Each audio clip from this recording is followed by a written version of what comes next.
এবার কুসুমের উদ্দেশ্য করে এবার এঙ্গেজমেন্টের রিং কিনলো ঈশান। হ্যাঁ বন্ধুরা, ভিডিওটা লাইক দিয়ে দেখতে থাকুন। যে মুহূর্তে কিনা কুসুমকে গয়নার দোকানে নিয়ে গিয়ে হাজির করে ঈশান, ঠিক সেই মুহূর্তে কুসুম বলতে থাকে যে আচ্ছা ঈশান বাবু, আপনার কি মাথা খারাপ হয়ে গেছে বলুন তো? কালই দেবীমা কিন্তু আমাদের সকলের সামনে বলেছিল, আপনাকে বারবার করে বারণ করেছিল যে আমাকে গয়নার দোকানে নিয়ে আসতে না।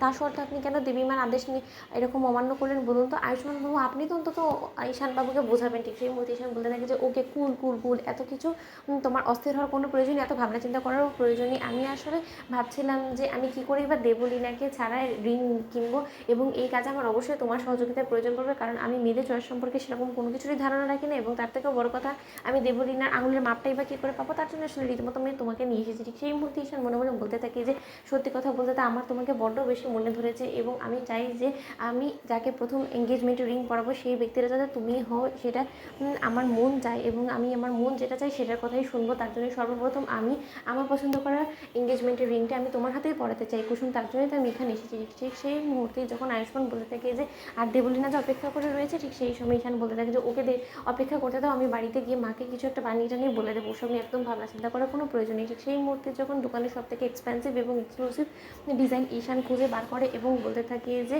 দাও কুসুম তোমার হাতটা দাও, আমি বরঞ্চ তোমাকে পরিয়ে একটা ট্রায়াল দিয়ে দেখি। ঠিক সেই মুহূর্তে কুসুম বলতে থাকে যে না না, এঙ্গেজমেন্টের রিং বইয়ের আগে কেউ অন্য কাউকে পড়ায় নাকি? এসব কিছু একদমই অলক্ষণীয় বিষয়, এসব যদি একবার দেবী মা জানতে পারে তাহলে কিন্তু আর রুখে থাকবে না। আয়ুষ্মান বাবু, আপনি তো অন্তত বোঝেন। ঠিক সেই মুহূর্তে আয়ুষ্মান বলতে থাকে যে এসব কী করছিস বলতো? তোর ওকে পড়ানোর কোনো প্রয়োজন নেই, তার থেকে বরঞ্চ তুই আমাকে তোর এই পছন্দ করা রিংটা দেয়, আমি কুসুমের হাতে পরিয়ে ট্রায়াল দিয়ে দিচ্ছি, এটা তো হবে কুসুম। ঠিক সেই মুহূর্তে কুসুম বলতে থাকে যে হ্যাঁ দা ঠিক আছে। ঠিক সেই মুহূর্তে ঈশানের হাত থেকে সেই রিংটা নিয়ে যখন আয়ুষ্মান কুসুমকে পরিয়ে দেয়, ঠিক সেই মুহূর্তে কুসুম এক দৃশ্যে আয়ুষ্মানের দিকে তাকিয়ে থাকে এবং বলতে থাকে যে দেখ ঈশান, ওর হাতে কতটা ফুটেছে এই ডিজাইনটা, তার মানে এই ডিজাইনটা নেওয়াটাই বেস্ট হবে, তুই বলেছো এটাকে প্যাক করে ফেল। ঠিক সেই মুহূর্তেই যখন ইন্টারনেটের কাছে দেবলীনা ফোন করে বলতে থাকে যে আন্টি, এখনও পর্যন্ত ঈশান আমাকে পিক করতে আসেনি, অথচ তুমি এক ঘন্টা আগে আমাকে বলেছো যে ঈশান নাকি অলরেডি বেরিয়ে গেছে বাড়ি থেকে।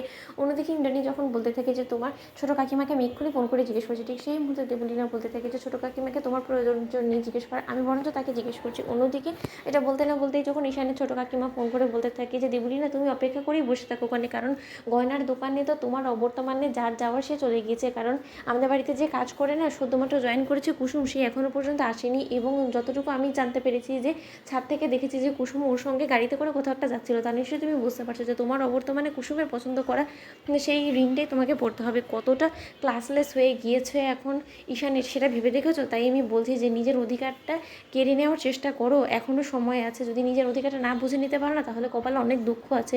দেবলীনা, আমি বলে রাখলাম। তো বন্ধুরা, লাইক শেয়ার করে সাবস্ক্রাইব করতে ভুলো না।